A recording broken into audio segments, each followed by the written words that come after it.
Hello everyone, welcome to biology lecture. Myself Somnath Palichaiyar. हम लोग बात कर रहे थे क्लास 12th में डीएनए रेप्लिकेशन को लेके। ठीक है, तो लास्ट लेक्चर में हम लोगों ने बात की थी कि क्या क्या एंजाइम्स हमको डीएनए रेप्लिकेशन में रिक्वायर्ड होगा। ठीक है, तो यहाँ तक हम लोग कंप्लीट कर चुके थे। और आज का जो लेक्चर रहेगा हम लोग देखेंगे कि एक्चुअली डीएनए रेप्लिकेशन का प्रोसीजर जो होता है वो किस तरीके से होगा। ओके, सो ये रहा डायग्राम आप लोगों के सामने। तो ये डायग्राम समझने के लिए आपको सबसे पहले डीएनए के स्ट्रक्चर को पहचानना होगा, जिसके लिए मैं तुम लोग को लेके चल रहा हूँ व्हाइट स्क्रीन के ऊपर। ओके, तो let's open our white screen. तो ये हमारा व्हाइट स्क्रीन खुल चुका है। अभी हम लोग इसके ऊपर ड्राइंग बनाएंगे डीएनए को लेके। ठीक है, तो मैं डीएनए को नॉर्मली आप लोग को सबको पता ही होता है कि एक स्ट्रैंड अगर ये डायरेक्शन में रन कर रहा है, मान लेते हैं इसको। Okay, 5' end and this will be consider as a 3' end. तो दूसरा स्ट्रैंड कहाँ से कहाँ पे रन करता है, ऐसे रन करता है, राइट है। ठीक है, तो इसको मैं लेबल कर देता हूँ 3' एंड, और इसको मैं लेबल कर देता हूँ 5' एंड। एंटी पैरेलल नेचर होता है। ठीक है, इतना तुमको पता है। इसके अलावा तुमको ये भी पता है कि यहाँ पे हमारे हाइड्रोजन बॉन्ड्स लगे हुए रहते हैं, तो इसको क्या कहेंगे हम लोग, hydrogen bonds between the two strands of the DNA. तो ये ऐसे आपको डीएनए स्ट्रक्चर देखने मिलेगा। इसके अलावा आप लोगों को क्या पता है कि 3' एंड जो होता है डीएनए का, वहां पे OH ग्रुप प्रेजेंट रहता है। ठीक है, तो यहाँ पे भी 3' रहेगा ग्रुप, इसको हम लोग क्या बोलेंगे, OH ग्रुप प्रेजेंट होता है। ठीक है, इसके अलावा आप लोगों को समझना है कि 5' एंड पे there is a presence of phosphoric acid group यानी फॉस्फेट ग्रुप, ये भी हमको पता है, राइट। तो फ्री फॉस्फेट ग्रुप हम लोग मानेंगे यहाँ पे, जो कि 5' एंड पे प्रेजेंट होता है। ठीक है, तो ये नॉर्मली स्ट्रक्चर है, बेसिक इंट्रोडक्शन है आप लोगों के सामने। अभी क्या करेंगे, अभी ऐसे स्ट्रक्चर बनाता हूं, मान लो this strand got separated from the other strand. Okay, you know that DNA is a double stranded structure. Fine, ये तुम लोग को बात पता ही होती है। तो ये इसको अगर मैं 5' एंड लिखूं, ओके, और इसके मैं लिख दी 3' एंड। फाइन, तो ये सेपरेट हो गया किससे, उसके कॉम्प्लीमेंट्री स्ट्रैंड के साथ, है ना। तो ये होता है 3' एंड, ठीक है, और ये होता है 5' एंड। तो ये दोनों क्या हो गए, ये दोनों सेपरेट हो चुके हैं। कैसे सेपरेट हुए, हम लोगों ने हाइड्रोजन बॉन्ड्स तोड़ दिए। और सबको पता होता है हाइड्रोजन बॉन्ड कैसे तोड़ते हैं हम लोग, बॉडी के अंदर होगा तो एंजाइम हेलिकेज काम करता है। और अगर आइसोलेट फॉर्म में डीएनए होगा तो 92 डिग्री सेंटीग्रेड का टेम्परेचर प्रोवाइड करने से हाइड्रोजन बॉन्ड्स टूट जाते हैं। ओके, अगर यहाँ पे ए होगा तो यहाँ पे कॉम्प्लीमेंट्री में टी होगा विथ 2 हाइड्रोजन बॉन्ड्स। यहाँ पे जी होगा तो विथ 3 हाइड्रोजन बॉन्ड, कॉम्प्लीमेंट्री पे सी होगा। इतना तो तुम लोगों को पता है। अभी सर ने फिर ऐसा सेपरेटेड स्ट्रैंड क्यों बनाया। ओके, ये जो सेपरेट हो जाते हैं स्ट्रैंड, तभी हम लोग ये सेपरेटेड स्ट्रैंड को एक नाम देते हैं जिसको कहते हैं टेम्पलेट डीएनए। क्या कहते हैं, टेम्पलेट।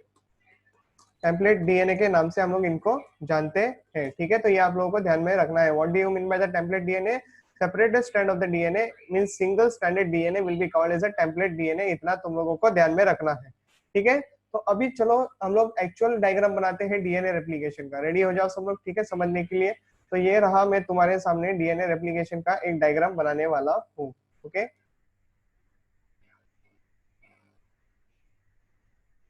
तो चलो ध्यान देते हैं ठीक से इस लाइन के ऊपर। ओके, तो let's draw one more line over here. ये मैं दोनों के बीच में हाइड्रोजन बॉन्ड्स बना रहा हूँ। क्या बना रहा हूँ, हाइड्रोजन बॉन्ड बना रहा हूँ। ओके, ये इतना हाइड्रोजन बॉन्ड है जो कि अभी तक टूट के सेपरेट नहीं हुए हैं। यहाँ पे मैं लिख रहा हूँ 5' एंड।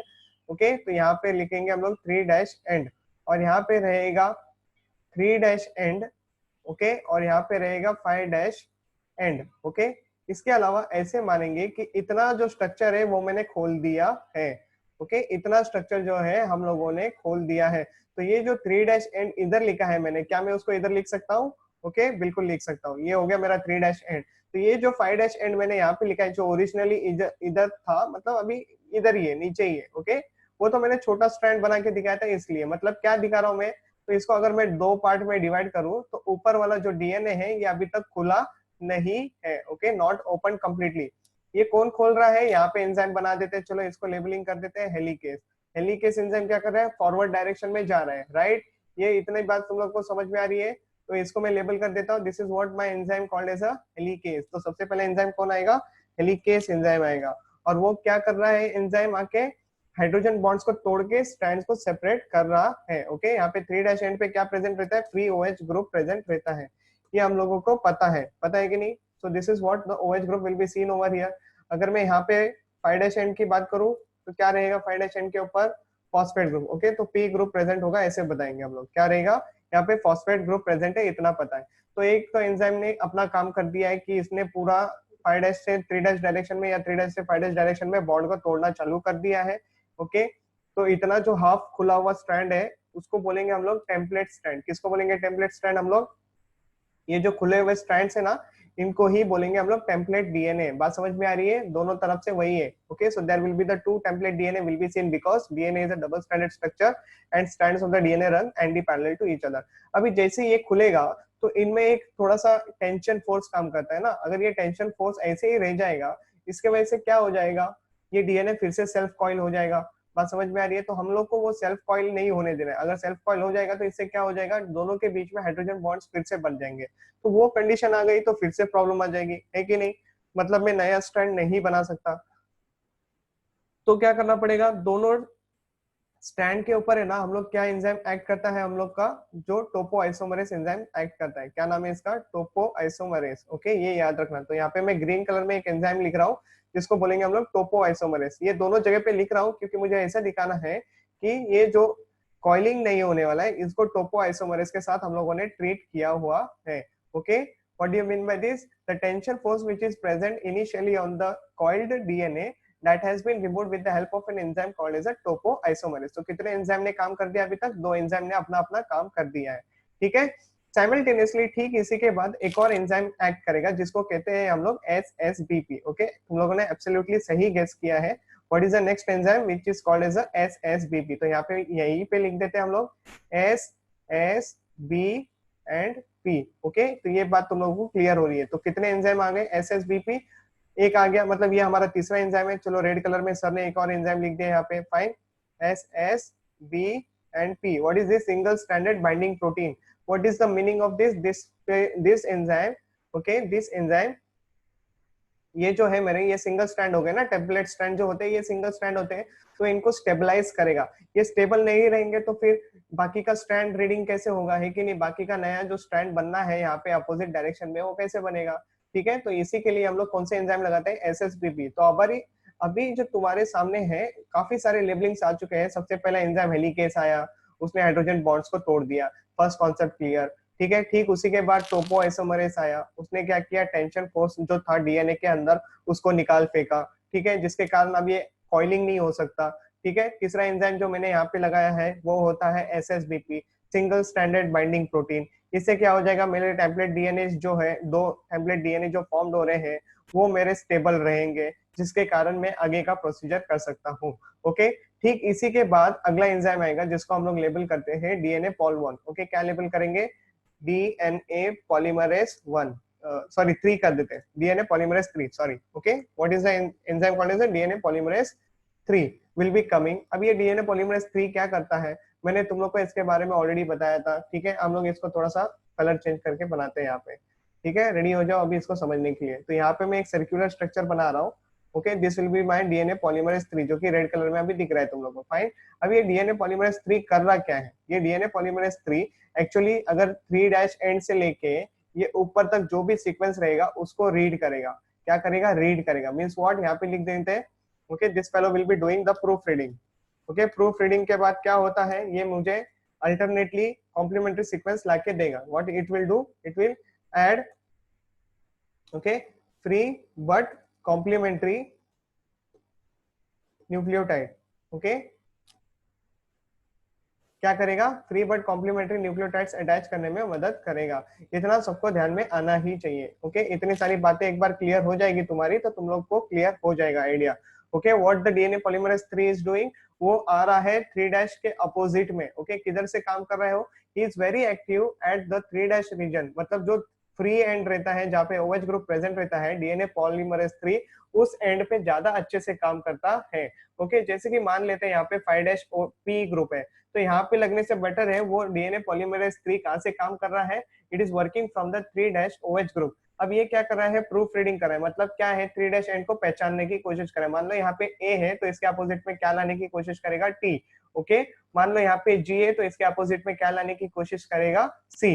ओके, तो ये ऐसे ऐसे आप लोगों के सामने एक लिंकिंग बनना चालू हो जाएगा, मतलब free but complementary nucleotide base pair जो है वो ऐड करना चालू करेगा। कौन ऐड करना चालू कर रहा है? डीएनए पॉलीमरेज 3 ऐड करना चालू कर रहा है। नाउ एक और चीज अगर आप लोगों ने नोटिस की रहेगी तो ये है मेरा 5 डैश एंड, मतलब 5 प्राइम एंड। यहाँ पे क्या प्रेजेंट रहेगा? फॉस्फेट ग्रुप प्रेजेंट रहेगा। इतनी सी सिंपल सी बात है। Now you understood. सो ये 5 डैश टू 3 डैश ये एक्टिविटी चलते रहेगी। ओके, ये बात तुम लोग को यहाँ पे क्लियर हो गया रहेगा। फाइन। तो ये तुम्हारा जो है यहाँ पे हाइड्रोजन बॉन्ड्स बनते जाएंगे और तुम्हारा काम होते जाएगा। Fine. Now what will happen? Now you should also understand one more thing. ये जो सीक्वेंस बन रहा है यहाँ पे, जो न्यू डीएनए बना है, ये जो बना है ये कंटिन्यूअसली बना है। इसको क्या लेबल करेंगे हम लोग? Continuous segment. ओके, कंटिन्यूअस के नाम से याद रखेंगे।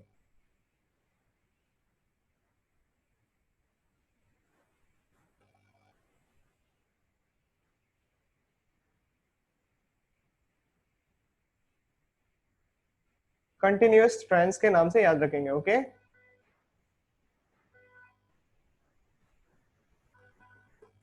Now this continuous strand will be doing one more thing. क्या? इसको हम लोग एक और नाम से पहचानते हैं, लीडिंग स्ट्रैंड। ओके, क्या नाम से पहचानते हैं हम लोग इसको? लीडिंग स्ट्रैंड के नाम से पहचानते हैं। लीडिंग स्ट्रैंड मतलब क्या? लीड करना। और ये हमेशा रन करता है कौन से डायरेक्शन में?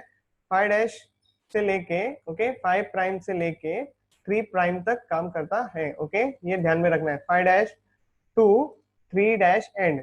ओके, तो ये इस डायरेक्शन में काम करेगा। Sorry, now it is perfect. Okay, so continuous strand मतलब क्या? Leading strand. लीडिंग स्ट्रैंड मतलब क्या? 5 डैश से 3 डैश डायरेक्शन में जाना। ओके, यही हमारा कॉम्प्लीमेंट्री स्ट्रैंड भी होता है। What is this strand? Will be called as complementary. Okay, complementary strand, ये आप लोगों को इतना ध्यान में रखना है।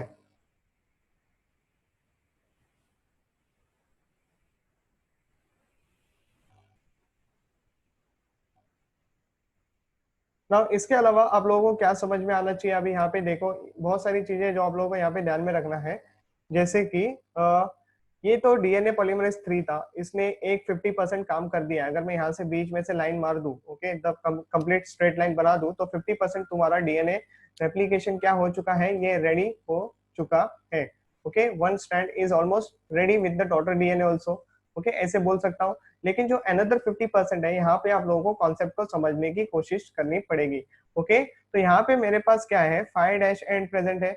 ओके, 3 डैश एंड नहीं है। 3 डैश एंड कहाँ पे है? यहाँ पे। लेकिन अभी तो ये डीएनए पूरी तरीके से खुला ही नहीं है। और नोट करने वाली बात क्या होती है? During the DNA replication DNA strand never open completely. मेरे स्टेटमेंट को मार्क करो यहाँ पे। क्या बोल रहा हूँ? DNA strand never open completely. ये इतनी बातें तुम लोगों को ध्यान में रखना आना ही चाहिए। ठीक है, तो अभी इसके अलावा जो आप लोगों को यहाँ पे समझना है वो क्या है? ओके, तो वो क्या चीजें समझनी है तुम लोगों को, ये बात ध्यान में रखना है। तो सबसे पहले ये बताने की कोशिश करने से बेटर मैं तुम लोगों के लिए एक नया स्क्रीन ओपन करता हूँ, so that we will understand what will happen in the next 50%। Okay, तो ये ड्राइंग में जो है अपने सामने से क्लियर कर रहा हूँ। I hope you guys are understood the 50% of the, मतलब लीडिंग स्टैंड कंटिन्यूअस स्टैंड कैसे बना, ये तुम लोग को तो काफी इजीली समझ में आ चुका है। ठीक है, तो ये मैंने क्लियर कर दी है ड्राइंग यहाँ से। अभी मैं बात करूंगा तुम्हारे सामने अनदर राइट हैंड साइड के बारे में। Okay, the 50% part of the DNA, जहाँ पे क्या लिखा था? यहाँ पे था तुम्हारा 3 डैश रीजन और यहाँ पे था तुम्हारा 5 डैश रीजन जो कि फ्री था। ठीक है, और इतना यहाँ पे हम लोग एक और डीएनए रखते ही है क्योंकि हमको पता है कि ऊपर से डीएनए अभी तक खुला नहीं है। फाइन, इतनी बातें हम लोग अभी तक यही डायग्राम में कंटिन्यूस करेंगे। ठीक है, तो यहाँ तक तुम लोग को पता है। चलो, तुम्हारे अंडरस्टैंडिंग के लिए ये जो 5 डैश है उसके अपोजिट में होता है 3 डैश, तो ये 3 डैश मैंने यहाँ पे लिख के रखा है। ओके, ऐसे लिख के रखा है। ओके, तो यहाँ पे लिखते हैं 5 डैश एंड, और यहाँ पे मैं लिखूंगा, यहाँ पे था तुम्हारा, ये लेबलिंग हटा देता हूँ यहाँ से, this is not perfect over here, तो इसको मैं क्लियर कर देता हूँ। ठीक है, और ये जो 5 डैश था इसके अपोजिट में तुम्हारे लिख देता हूँ यहाँ पे 3 डैश एंड। ये तो लिखना जरूरी बनता है, तो यहाँ पे मैं लिख रहा हूँ 3 डैश एंड। बात समझ में आ रही है? ओके, तो ये जो 5 डैश है तो यहाँ पे भी 5 डैश ही आएगा। ओके, तो ऐसे ही लिखेंगे, ऐसे ही मानते हैं। देखो यहाँ पे ये 3 डैश है तो सर ने यहाँ पे 5 डैश एंड लिख के रखा है just for your understanding purpose के आगे सिनेरियो क्या है। क्योंकि मुझे पता है यहाँ पे डीएनए हेलिकेस एंजाइम का जो है, हेलिकेस एंजाइम जो है काम कर रहा है हाइड्रोजन बॉन्ड तोड़ने का। ठीक है, तो इतना मैं यहाँ पे तुम लोग को क्लियर कर चुका हूँ। मुझे बात करनी है थ्री डैश एंड जो कि ऊपर है, OH ग्रुप इधर है, तो डीएनए पॉलीमरेज 3 तो काम नहीं कर सकता, और डीएनए पॉलीमरेज 3 यहाँ पे काम नहीं कर सकता, क्यों? क्योंकि यहाँ पे OH ग्रुप चाहिए होता है, OH ग्रुप तो यहाँ पे है नहीं, तो अभी करेंगे क्या, करना क्या पड़ेगा? तो मुझे क्या आरएनए प्राइमेस याद है तुम लोग को? आरएनए प्राइमेस हम लोगों ने बात की थी। What is RNA primase? RNA primase जो है ये आरएनए बनाता है ना, आरएनए प्राइमर बनाता है, आरएनए प्राइमर सिंथेसिस करता है। आरएनए प्राइमर क्या होता है? It's a small fragment of RNA. Okay, what is this is a small fragments of RNA. तो अभी ये क्या करेगा? ये मुझे ऐसे स्टैंड बना के देगा, राइट? अगर मैं इसको ड्राइंग बना के दिखाऊं तुम लोग के लिए, सो यू विल अंडरस्टैंड। चलो ये छोटा सा फ्रेगमेंट बनाते हैं, यहाँ पे लिखते हैं 3 डैश ग्रुप, और यहाँ पे लिखेंगे 5 डैश ग्रुप। और 3 डैश ग्रुप है तो यहाँ पे क्या आ जाएगा? OH ग्रुप आ जाएगा। बात समझ में आ रही है? और यहाँ पे 5 डैश ग्रुप है तो यहाँ पे क्या आ जाएगा? फॉस्फेट ग्रुप आ जाएगा। Now you guys understood why we required RNA primase enzyme, जो कि स्मॉल आरएनए प्राइमर सिंथेसिस करेगा। और स्मॉल आरएनए प्राइमर सिंथेसिस करने का रीजन क्या है? कि मुझे OH ग्रुप मिलेगा। बात समझ में आ रही है? इफ OH ग्रुप मुझे मिलेगा तो मैं यहाँ पे लगा सकता हूँ ना। ओके, सो सी, ये 5 डैश है तो ये 3 डैश हो जाएगा इसके अपोजिट में। बात क्लियर हो रही है? और ये हो जाएगा 5 डैश। तो ये आरएनए प्राइमर जो होते हैं ये छोटे छोटे टुकड़े होते हैं, ये बात ध्यान में रखना है। It is a small small fragment. तो थोड़ा थोड़ा गैप पे आरएनए फ्रेगमेंट्स ऐसे आके अटैच हो जाएंगे। Okay, I hope you guys are understanding very clearly. तो ये 3 डैश और ये 5 डैश। ओके, ये 3 डैश, ये 5 डैश। ओके, ये 3 डैश और ये 5 डैश। ओके, ये तुम्हारा यहाँ पे क्लियर हो रहा है। Understood the things? Okay, very clear. Now what you have to understand, ये आरएनए प्राइमर के सेगमेंट्स आके लग चुके हैं। अभी मुझे क्या करना पड़ेगा? अभी डीएनए पॉलीमरेज 3 को लाना पड़ेगा। Okay, you guys are understanding, right? तो अभी क्या करूंगा मैं? डीएनए पॉलीमरेज 3 को लेके आऊंगा। तो ठीक है, तो हम लोग क्या करते हैं? अभी ये रहा तुम्हारे सामने DNA polymerase 3। What is the DNA polymerase 3? वो खुश क्यों है? क्योंकि इसको 3 डैश OH ग्रुप मिला। और ये क्या करेगा? प्रूफ रीडिंग करेगा। मान लो यहाँ पे T है तो यहाँ पे क्या लेके आएगा? A लेके आएगा। और ए और टी के बीच में पेयरिंग हो जाएगा। बात समझ में आ रही है? मान लो यहाँ पे जी है तो यहाँ पे क्या आ जाएगा? सी आ जाएगा। तो जी और सी के बीच में पेयरिंग हो रही है, साइमल्टेनियसली यहाँ पे भी बॉन्डिंग बन रही है कि नहीं? तो ये भी bonding 5 dash to 3 dash direction में ही काम हो जाएगा। ओके, तो ये बात तुम लोग को यहाँ पे ध्यान रखना है। Again the new complementary strand जो बनना चालू हो जाएगा, सी यहाँ पे जो ब्लू कलर का है वो कौन कर रहा है अटैचमेंट? डीएनए पॉलीमरेज 3 ही कर रहा है। और ये जो सेगमेंट्स है यहाँ पे ये टुकड़ों में बनेंगे। Okay, I guess you guys are understanding very clearly. यहाँ पे जो सेगमेंट ज्वाइंट हो रहे हैं ये क्या हो रहे हैं? ये स्मॉल स्मॉल फ्रेगमेंट्स में ज्वाइंट हो रहे हैं ना, क्योंकि आरएनए फ्रेगमेंट जो है वो 3 डैश OH ग्रुप जो प्रोवाइड कर रहा है मुझे, वो तो छोटे छोटे फ्रेगमेंट्स है। तो डीएनए के जो सेगमेंट्स लगेंगे वो भी छोटे छोटे लगेंगे। बात समझ में आ रही है? तो ये जो टुकड़ों में ज्वाइनिंग हो रही है इसकी स्टडी की थी ओकाजाकी साइंटिस्ट ने। किसने की थी इसके बारे में स्टडी? इसकी डिस्कवरी किसने की थी? Okazaki scientist. तो name of the scientist Okazaki scientist. तो इसके वजह से इन फ्रेगमेंट्स को क्या नाम मिला? Okazaki fragments. ओके, क्या नाम मिला इनको? ओकाजाकी फ्रेगमेंट्स के नाम से मिला। ओके, ये इतना तुम लोग को समझ में आ गया। Now what will happen? अभी ये जो काम है यहाँ का आरएनए प्राइमर जो था, आरएनए प्राइमर उसका काम हो गया ना, क्योंकि डीएनए के कॉम्प्लीमेंट्री सीक्वेंस तो बन रहे हैं। तो अभी क्या करना पड़ेगा? आरएनए फ्रेगमेंट्स को हटाना पड़ेगा यहाँ से। बात समझ में आ रही है? तो ये जो मेरा इरेजर है, ये जो पिंक कलर के फ्रेगमेंट्स लगे हुए हैं यहाँ से, इनको हटाने की कोशिश कर रहा है। देख लो, ये सारे पिंक कलर के फ्रेगमेंट्स यहाँ से हट गए। तो ये काम किसने किया? डीएनए पॉलीमरेज 1 ने किया।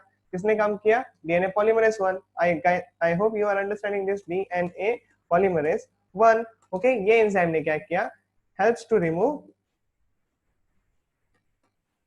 RNA primers. ओके, जैसे आरएनए प्राइमर यहाँ से गायब हो जाएंगे तो तुम्हारे पास क्या रहेगा देखने के लिए? तुम्हारे पास ये नोटिस आएगा कि ये देखो, ये छोटे छोटे फ्रेगमेंट्स बने हुए हैं डीएनए के। बात समझ में आ रही है? The small small fragments of the DNA got conducted. लेकिन इनका भी जो डायरेक्शन था कंडक्ट होने का, वो भी कौन सा था? 5 डैश टू 3 डैश डायरेक्शन में ही काम हो रहा है। Okay, so always keep one thing in the mind very clearly, this will B another 50% of the DNA is again running from the 5 dash to 3 dash direction। ये आप लोगों को यहाँ पे ध्यान में रखना है। अब ये जो बीच में गैप्स है, ये गैप्स को कौन फिल करेगा? बट ऑब्वियसली बात है, तुम्हारा डीएनए लाइगेस आ जाएगा। ओके, तो लाइगेस यहाँ पे आ जाएगा और ये लाइगेस इन गैप्स को फिल करेगा और ज्वाइन करेगा फ्रेगमेंट्स को भी। Okay, so what is the name of this? This is a ligase enzyme. Okay, क्या बोलेंगे इसको? LIGASE, ligase enzyme. तो फाइन, इतनी सारी बातें क्लियर हो रही है। चलो मैं फिर से रिपीट कर रहा हूँ क्या क्या चीजें होने वाली है, लेकिन इसके पहले एक और लास्ट की लेबलिंग कर देते हैं ना, क्योंकि आप लोगों का वो तो बाकी है। ये जो स्ट्रैंड था ओकाजाकी साइंटिस्ट ने डिस्कवर किया था, जिसको हम लोगों ने नाम दिया ओकाजाकी फ्रैगमेंट्स।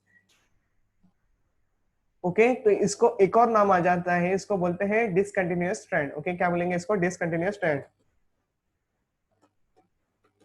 डिसकंटिन्यूअस स्ट्रैंड के नाम से इसको पहचाना जाएगा। ओके, और इसको ऑल्सो बोलेंगे लैगिंग स्ट्रैंड। फाइन। सो क्या क्या चीजें क्लियर हो रही है यहाँ पे तुम्हारे सामने? देखो, पहले तो था तुम्हारा 3' से लेके 5' का ग्रुप, लेकिन ये पेरेंट डीएनए का ही पार्ट है ना, ये 3' से लेके 5' का एंड जो था ये तुम्हारा पेरेंटल डीएनए था, जिसको हम लोगों ने टेम्पलेट डीएनए बोला। क्यों टेम्पलेट डीएनए बोला? क्योंकि वो सेपरेटेड हो गया था। फिर सेकंड एंजाइम आया था जिसको हम लोग कहते हैं टोपोआइसोमेरेज, जिसने क्या कर दिया था? टेंशन रिलीज कर दिया था, राइट। टेंशन रिलीज करने के बाद मैंने एंजाइम लगाया था एसएसबीपी। तो टोपोआइसोमेरेज के बाद कौन आया था? एसएसबीपी आया था ना। एसएसबीपी ने क्या किया? ये जो सिंगल स्ट्रैंडेड टेम्पलेट स्ट्रैंड है उसको स्टेबलाइज किया। स्टेबलाइज करने के बाद कौन सा एंजाइम आता है? DNA polymerase 3। लेकिन ये साइड में ला नहीं सकता। क्यों नहीं ला सकता? क्योंकि यहाँ पे 5' फॉस्फेट ग्रुप इज प्रेजेंट। तो क्या करेंगे? डीएनए पॉलीमरेज 3 यहाँ पे नॉन फंक्शनल रह जाता है। तो मुझे चाहिए 3' ग्रुप, है कि नहीं? तो मुझे क्या, किसने मदद किया? आरएनए प्राइमेस ने मदद किया। फाइन। तो एसएसबीपी के बाद कौन आया? आरएनए प्राइमेस आया। आरएनए प्राइमेस ने क्या किया? तो छोटा छोटा आरएनए का स्मॉल फ्रेगमेंट्स बनाया। छोटे छोटे आरएनए के small fragments opposite to the template DNA जाके अटैच हो जाते हैं। ओके, तो ये मुझे प्रोवाइड करते हैं 3' ग्रुप। जैसे ये स्मॉल फ्रेगमेंट पे मुझे 3' ग्रुप मिलते हैं यहाँ पे, तभी क्या हो जाता है? तभी डीएनए पॉलीमरेज 3, ये जो डीएनए पॉलीमरेज 3 एंजाइम था, इसने 3' ग्रुप से क्या करना चालू कर दिया? इसने 5' से 3' डायरेक्शन में कॉम्प्लीमेंट्री सीक्वेंस ऐड करना चालू किया। कैसे ऐड करना चालू किया? पहले इसने ना इसको प्रूफ रीडिंग किया, है कि नहीं? पेरेंटल स्ट्रैंड का प्रूफ रीडिंग किया, फिर उसने कॉम्प्लीमेंट्री सीक्वेंस ऐड करना चालू किया। जैसे ही कॉम्प्लीमेंट्री सीक्वेंस ऐड होना चालू हो गए, तो ये जो डीएनए फ्रैगमेंट्स था ये छोटे छोटे टुकड़ों में बन रहा था। रीजन क्या था? क्योंकि आरएनए फ्रैगमेंट जो है ये भी छोटे छोटे फ्रैगमेंट्स में अवेलेबल थे। जैसे पूरा डीएनए ऐसे स्मॉल स्मॉल फ्रैगमेंट में रेडी हो गया, तभी ये जो काम था इसको नोटिस किया था ओकाजाकी साइंटिस्ट ने। तो उसने अपने नाम पे उसको लेबलिंग कर दिया, जैसे कि उसने कहा ओकाजाकी फ्रैगमेंट्स। बात समझ में आ रही है? Now RNA polymerase 1, RNA primer का जो काम था वो तो खत्म हो गया ना। आरएनए प्राइमर का जो काम था वो खत्म हो गया, तो उसको निकालना तो जरूरी है। उसको रख नहीं सकते। तो उसको निकाला किसने? डीएनए पॉलीमरेज 1 एंजाइम जो था उसने उसको निकालने के लिए मदद की। Once the DNA polymerase 1 activity got completed, तभी क्या होना चाहिए? तभी वो जो वहां पे गैप्स रहेंगे उनको फिल करने के लिए मेरे पास नेक्स्ट एंजाइम आ गया, लाइगेस। ओके, तो इतना इजी है, आप लोगों को समझ में आ गया। Since this strand got synthesized in the form of थोड़ा थोड़ा इंटरवल पे, छोटा छोटा छोटा सेगमेंट में या फिर फ्रेगमेंट्स में सिंथेसाइज हुआ है, इसलिए इसको ऑल्सो बोलते हैं लैगिंग स्ट्रैंड। ओके, लेकिन जो लीडिंग स्ट्रैंड था वो तो एकदम सटक से बन गया था, राइट। लेकिन जो अनदर 50% जो डॉटर डीएनए सिंथेसिस हुआ उसको थोड़ा सा प्रॉब्लम हुआ, क्योंकि वहां पे पूरा डीएनए तो कभी खुलता ही नहीं है, इसके वजह से 5' एंड से ही काम करना पड़ा हम लोगों को। तो ये किसके मन से हुआ? आरएनए प्राइमर के मदद से हुआ। Okay, I guess you understood the complete scenario. ठीक है, तो अभी इसी को समझने के लिए आपको लेके चलता हूँ पीडीएफ फाइल पे, जो कि आप लोगों को काफी इजीली समझ में आ जाएगा। ठीक है, तो ये रही पीडीएफ फाइल तुम्हारे सामने। इतना जो डीएनए है तुम्हारे सामने, देखो अभी तक उसमें हाइड्रोजन बॉन्ड्स लगे पड़े हैं, मतलब डीएनए हेलिकेस ने अपना काम फास्ट, ऐसा नहीं है कि पूरा स्ट्रैंड खुल जाता है और उसके बाद काम होता है, ऐसा नहीं होता। जैसे जितना खुला है उसको काम होना चालू हो जाता है। तो जहां से काम होना चालू हो जाता है उसको कहते हैं रेप्लिकेशन फोर्क। ओके, तो ये सारी बातें आप लोग ध्यान में रख लेना। पेरेंटल डीएनए इसको माना जाता है। ओके, लेकिन जो खुला हुआ रहता है उसको हम लोग क्या कहते हैं? टेम्पलेट डीएनए के नाम से कहते हैं, जैसे कि मैंने आप लोगों को व्हाइट स्क्रीन पे बोला था। ठीक है, अब इतनी बातें समझ में आने के बाद तुम लोगों को ये तो पता चल गया कि यहाँ पे देखो टोपोआइसोमेरेस एंजाइम लगा हुआ है, एसएसबीपी एंजाइम लगा हुआ है। सेम थिंग मैंने यहाँ पे लेफ्ट हैंड साइड में भी टोपोआइसोमेरेस एसएसबीपी के बारे में बात की थी। Okay, single stranded binding protein वगैरह वगैरह। ओके, अब ये स्टेबलाइज हो चुका है। अब इसी के बाद डीएनए पॉलीमरेस 3 आएगा। डीएनए पॉलीमरेस 3 किसको देखेगा? तो 3' ग्रुप पे प्रेजेंट है कि नहीं? तो अभी क्या करेगा यहाँ पे? सी, एक छोटा सा प्राइमर तो लगेगा ही, और उसके बाद काम होना चालू हो जाएगा। ओके, सो 3' ग्रुप से तुम्हारा सीधा प्रूफ रीडिंग होके लीडिंग स्ट्रैंड बनना चालू हो जाएगा। सी 5' टू 3' डायरेक्शन में जा रहा है। ओके, तो ये रहा तुम्हारे सामने। यहाँ पे देखो 5' एंड दिख रहा है, और यहाँ पे आप लोग देखोगे तो फॉस्फेट एंड आप लोगों को दिख रहा है। Understood? This is how the activity will be done. Okay, तो यहाँ पे एक छोटा सा आरएनए प्राइमर इनिशियली रिक्वायरमेंट होगा, जो कि मुझे 3-OH ग्रुप प्रोवाइड करके देगा। फाइन, और इसी के मदद से काम होना चालू हो जाएगा। अब आप लोग अगर यहाँ से देखोगे ठीक से अपोजिट साइड में, यहाँ पे तो आरएनए प्राइमर आप लोगों को चाहिए, क्योंकि ये आरएनए प्राइमर नहीं आ सकते तो काम नहीं होगा, क्योंकि यहाँ पे जो है ये 5' फॉस्फेट ग्रुप है। सो व्हाट, तो ये छोटे छोटे फ्रेगमेंट्स आके लगेंगे। ओके, और इन्हीं के बाद बाकी का डीएनए जो है वो सिंथेसिस होना चालू हो जाएगा। ओके, तो ये जो छोटे छोटे फ्रेगमेंट्स में काम हुआ, इसको ही डिस्कवर किया था ओकाजाकी साइंटिस्ट ने, जिसको हम लोग कहते हैं ओकाजाकी फ्रेगमेंट्स के नाम से। ठीक है, तो इन्हीं को कहते हैं लीडिंग स्ट्रैंड और द लैगिंग स्ट्रैंड और द डिसकंटिन्यूअस स्ट्रैंड। ओके, ये बात आप लोगों को क्लियर हो गई, और ऐसे करके आपका 50% स्ट्रैंड रेडी हो जाएगा। आरएनए प्राइमर का काम होने के बाद उसको डीएनए पॉलीमरेज 1 निकाल के फेंक देगा, और बचा क्या वहां पे जो स्पेस रहता है उसको लाइगेस एंजाइम लाके जोड़ देगा। Okay, so the space will be filled by the ligase enzyme. Okay, बात क्लियर हो रही है तुम्हारी? Fine, diagram is very helpful to you. Coming to the next part, a newly formed strand always run from the 5' to 3' end. ये हमेशा आप लोगों को याद रखना है, इसी के ऊपर क्वेश्चन बनता है, चाहे वो लेफ्ट हैंड साइड का स्ट्रैंड हो चाहे वो राइट हैंड साइड का स्ट्रैंड हो, यही सिनेरियो आप लोगों को देखने मिलेगा। Coming to the next part, note करने वाली क्या बात है, DNA polymerase 3 add 3 but complementary nucleotides on both the strands simultaneously. Therefore, the DNA polymerase 3 is also called as a dimer. तो ये dimer वर्ड हम लोग को याद रखना है with respect to the DNA polymerase 3. दूसरा देखो, आप लोग को ऑलरेडी ये सारी बातें बता चुका हूँ। Removal of RNA primer means what, RNA primer are removed with the help of the DNA polymerase 1। है कि नहीं? बात क्लियर हो रही है? Proof reading, a wrong base pair is sometimes introduced during the replication, जिसको कहते हैं epsilon subunit of the DNA polymerase 3 is able to sense that. Okay, हम लोगों ने पढ़ा था ना, DNA polymerase 3 is made up of 3 सब यूनिट, जिसमें से एप्सिलॉन सब यूनिट जो होता है वो रॉन्ग सेगमेंट को देख के उसको रिप्लेस कर देता है फ्रेश वाले के साथ। ओके, और राइट वाले के साथ the same, it goes back, removes the wrong base pair, allows the addition of the proper base and then proceed forward। तो ये काफी अच्छी बात है ना, बिना किसी मिस्टेक के ये सारी बातें होना कितनी समझदारी की बात है। सी, हमारा ह्यूमन बॉडी जो है कितना अच्छे से हमारा काम करता है, right? Next, however even the DNA polymerase 3 is unable to distinguish between the uracil from the thymine, so that it often incorporated in place of the thymine। ये भी ध्यान में रखने वाली बात है। such a mismatching is corrected by means of a number of enzymes। Okay, जिसमें हम लोगों ने एक्चुअली बात की थी एप्सिलॉन के बारे में। DNA polymerase 1 removes the mismatch और a wrong nucleotide। So see, epsilon सब यूनिट के अलावा हमारे पास एक और एंजाइम होता है DNA polymerase 1 जो ये एक्टिविटी कर सकता है। It present and synthesize a correct replacement by using the intact strand as a template. The newly formed segment is called as a DNA ligase. The newly formed segment is sealed by the DNA ligase। मतलब हमारे जो different fragments के बीच में जो gaps होती है हमेशा, उसको हमेशा ज्वाइन करने के लिए हमको लाइगेस एंजाइम लगेगा। तो जब भी क्वेश्चन आएगा how we can seal the DNA fragments, तो तुम्हारा आंसर हमेशा लाइगेस एंजाइम के साथ ही जाना चाहिए। Next, as one strand grow continuously while the other strand is formed discontinuously, DNA replication is also called as a semi conservative। तो अभी हम लोग अलग से टॉपिक में पढ़ेंगे कि ये सेमी कंजर्वेटिव या सेमी डिसकंटिन्यूअस स्ट्रैंड का मतलब क्या होता है, हम लोग पढ़ेंगे इसको और डिटेल्स में। Fine, coming to the next part, note करने वाली बात क्या है, doctor Hargobind Khorana won Nobel Prize for this। Okay, synthesize in vitro DNA without template strand। Okay, ये आप लोगों को ध्यान रखना है, he synthesized a DNA without the template strand। Next, Comberg synthesized in vitro DNA with the template strand। Okwa in vitro synthesis of RNA। तो ये तीन आपके सामने जो रखे हैं नोट्स, वो मैंने खास इंपॉर्टेंट है। हरगोविंद खुराना हम लोग जेनेटिक कोड के रिस्पेक्ट में भी बढ़ेंगे, तो ये दोनों नाम तो आप लोगों को कंपलसरी करने हैं, आपके एनसीईआरटी में भी ये मिल जाएंगे। Okay, Kornberg synthesize in vitro DNA with the template, Oka in vitro synthesis of RNA. Okay, तो ये आप लोगों को ध्यान में रखना ही है, ये थोड़े से आप लोगों को चैलेंजिंग टाइप के क्वेश्चंस में पूछे जाएंगे। Okay, coming to the next part, semi conservative DNA replication. Okay, तो इसको समझने के लिए सबसे पहले हमारे सामने दो साइंटिस्ट के नाम आते हैं और ईयर पूछा जाता है यहाँ पे, तो ध्यान देना ठीक से ईयर बेस्ड क्वेश्चन के लिए। Matthew Meselson and the Franklin stall in 1958 was introduced a technique called as a semi-conservative DNA replication. Now, preformed following the experiment using the heavy nitrogen, so N15 का use किया गया और साथ में एक bacteria use किया गया जिसका नाम है E. coli।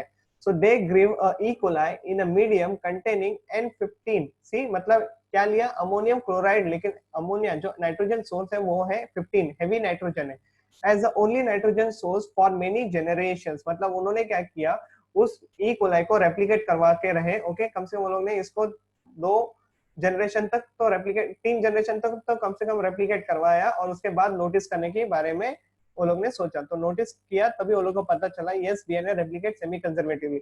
अभी ऐसे क्या किया वो लोग ने, ये आप लोगों को समझना है, जहाँ पे क्वेश्चंस आते हैं। सो nitrogen 15 is a heavy isotopes of nitrogen, ये आप लोगों को पहले ही पता चल गया है। Okay, so nitrogen 15 was incorporated into the newly synthesised DNA as well as the other nitrogen containing compound. ये क्या होता है, कैसे होता है, आप लोगों को अभी थोड़ी देर में डायग्राम से समझ में आ ही जाएगा। Okay, this heavy DNA molecule could distinguish from the normal DNA. मतलब सिंपल सी बात है, देखो अगर मैं हाइलाइटर यूज कर रहा हूँ एनसीईआरटी में, तो मैं हाईलाइट पॉइंट में एंड जो नॉर्मल पॉइंट्स में तो इजीली डिफरेंशिएट कर सकता हूँ ना। इंपॉर्टेंट पॉइंट जो है वो मैंने हाईलाइट कर दिए है। वैसे यहाँ पे जो हेवी डीएनए है वो नॉर्मल डीएनए के साथ कंपेयर करूँ तो मुझे समझ में आ जाता है कि एक में N15 का सोर्स यूज है, एक में N14 जिसको हम लोग नॉर्मल नाइट्रोजन मानते हैं N14, वो दिखने में मिलता है। और ये कैसे पता किया जा सकता है, by using a centrifugation technique, जहाँ पे हम लोग सीसीएम क्लोराइड को यूज करते हैं CaCl as a density gradient. तो हेवी वाला जो है वो नीचे सेटल्ड हो जाता है, और जो हल्का वाला रहता है वो ऊपर फ्लोट होता है। ये बात आप लोगों को याद रखना है। A dense solution of the cesium chloride on the centrifugation forms a density gradient bands of a solution of lower density at the top and the increases gradually towards the bottom with the highest density। यही बात मैं बोल रहा था, अगर आप लोग test tube में ये एक्सपेरिमेंट कंडक्ट करते हो जहाँ पे heavy and light nitrogen source available है, तो आप लोगों को नीचे प्रेसिपिटेट जो रहेगा उसमें मिलेगा हेवी डीएनए, और ऊपर जो सुपर नाइट्रेट होता है उसमें आप लोगों को लाइट डीएनए देखने मिलेगा। ओके, लाइट नाइट्रोजन सोर्स देखने मिलेंगे, जैसे कि N14। ओके, और नीचे रहेगा N15। ये बात आप लोगों को क्लियर हो गई है। Fine, coming to the next part, they then they transfer the cell into a medium with the normal CnH4Cl। मतलब एक जनरेशन N15 के साथ, अब उसी के जो डॉटर्स बनेंगे उनको डाल दिया अभी नॉर्मल वाले के साथ। देखो N14NH4Cl ammonium chloride, and took the samples of the various defined time. मतलब एक पर्टिकुलर इंटरवल के बाद वो लोग ने क्या किया, उसको फिर से चेक किया, तो आप लोगों को फिर वेरिएशन देखने मिलेंगे। कैसे देखने मिलेंगे, ये सारी बातें हम लोग अभी डायग्राम थ्रू अंडरस्टैंड करेंगे ही। Okay, so definite time interval as the cell multiplied and extracted the DNA from the remained as a double stranded helix. The various samples were separated independently on the cesium chloride gradient to measure the density of the DNA। okay, simple सी बात है, हम alternate generation, मतलब एक generation में अगर N14 का source use है तो एक जनरेशन में N15 का सोर्स यूज है, और उनसे जो डॉटर्स मिल रहे थे उनको हमेशा डेंसिटी ग्रेडियंट के साथ काम करके उनको सेपरेट किया जा रहा था। नॉर्मल वालों को सेपरेट किया जा रहा था, हेवी वालों को सेपरेट किया जा रहा था। और फाइनली इजीली हो जाएगा आप लोगों को कंक्लूड करना कि यस, आप लोगों को सेमी कंजर्वेटिव डीएनए कैसे देखने मिलता है। ओके, डायग्राम आएगा, समझ में आ जाएगा। फिलहाल इंट्रोडक्शन पे ज्यादा ध्यान दो। Okay, thus the DNA that was extracted from the culture after the first generation, that is just after the 20 minute, had a hybrid of intermediate of density। मतलब क्या है, तुमको एक और बात क्लियर है यहाँ से कि ई कोलाई जो रहता है वो हर 20 मिनट में रेप्लिकेट होता है। ओके, 18 मिनट तो उसके डीएनए रेप्लिकेशन के लिए होते हैं, और 2 मिनट लास्ट के साइटोकाइनेसिस होता है। Coming to the next part, DNA extracted from the culture after another generation in the second generation, or you can say after 40 minutes, composed of the equal amount of this hybrid DNA, that is N14 N15, and the light DNA N14 N14। कैसे पता चल जाएगा? Okay, increase in the amount of the light DNA and decrease in the hybrid DNA amount can be possible due to the semi conservative mode of replication। Okay, coming to the next part, see the similar experiment was performed by the Taylor। ये आपके लिए बहुत important है। Taylor et al in the year of 1957 on the chromosome, that the chromosome replicates semi-conservatively in eukaryotes using the radioactive tritiate thymidine, मतलब 3H thymidine in roots of the Vicia faba. ये आप लोगों को याद रखना है, फाबा means यही यहाँ पे नीट के क्वेश्चंस बनाएगा। Very important, it is there in your NCERT also. Okay, चलो अभी डायग्राम देखने का समय आ चुका है। तो ये रहा तुम्हारे सामने N15 वाला डीएनए। ओके, देखो दोनों स्ट्रैंड में N15 का सोर्स लगा हुआ है। इसको रेप्लिकेट करवाया हैवी डीएनए को, तो क्या हो जाता है, एक हैवी डीएनए का स्ट्रैंड यहाँ से सेपरेट हो गया, एक यहाँ से सेपरेट हो गया। मतलब समझ में आ रही है बात, ये दोनों सेपरेट हो गए ना, separated strand is called as DNA. Okay, DNA replication. अब ये डीएनए रेप्लिकेशन क्या करेगा, जब ये वाले बंदे को नॉर्मल कल्चर मीडियम में डाला था, तभी जो अपोजिट वाला रहेगा N14 आपका सिंथेसाइज हो जाएगा। बात समझ में आ रहा है? तो ये हो गया आपके सामने हाइब्रिड वेराइटी, तो हाइब्रिड डीएनए आ गया। अब ये जो मुझे मिला 20 मिनट बाद मिला, अनदर 20 मिनट, मतलब टोटल टाइम देखोगे तो 20 मिनट से कहलाएगा ना, मतलब 40 मिनट्स हो जाएगा, यहाँ का 20 और यहाँ का 20। बात समझ में आ रही है? So it will become 40 minutes. अब 40 मिनट्स में तो ये दोनों डॉटर सेल्स, मतलब डॉटर डीएनए अपने तो टोटल 4 कॉपी बनाएगा, जिसमें से 2 के पास तो रेड वाला सेगमेंट जाने ही वाला है, लेकिन 2 के पास तो नहीं जाएगा, नॉर्मल ही जाएगा।